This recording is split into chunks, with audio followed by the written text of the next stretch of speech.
সুপ্রিয় দর্শক শ্রোতা, একাদশ জাতীয় সংসদ নির্বাচনকে নিয়ে কেবিসি নিউজের বিশেষ আয়োজন বুটের হালচালে আপনাদেরকে স্বাগত জানাচ্ছি।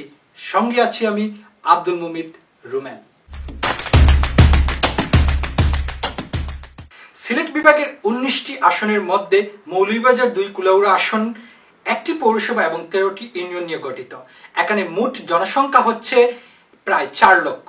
মোট ভোটার সংখ্যা হচ্ছে প্রায় 2,41,161 জন এবং পুরুষ ভোটার সংখ্যা হচ্ছে প্রায় 1,22,422 জন এবং মহিলা ভোটার সংখ্যা হচ্ছে প্রায় 1,18,739 জন। বিগত 1.5 যুগ ধরে এখানে সংসদ দলীয় কোনো এমপি নির্বাচিত হতে পারেননি।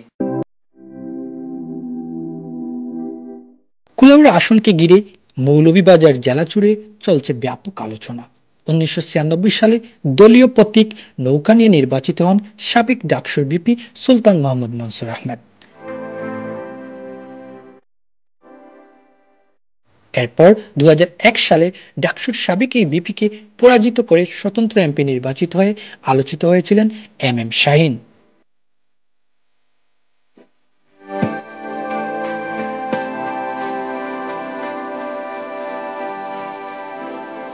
পরবর্তীতে 111-এর দিনে দল বদল করেন। ফলে 2008 সালের নির্বাচনে তিনি বিএনপি থেকে মনোনয়ন বঞ্চিত হয়ে আবারও তিনি স্বতন্ত্র নির্বাচন করে পরাজিত হন। নির্বাচিত হন মহাজোটের হয়ে লাঙ্গল প্রতীক নিয়ে জাতীয় পার্টির অ্যাডভোকেট নবাব আলী আব্বাস খান।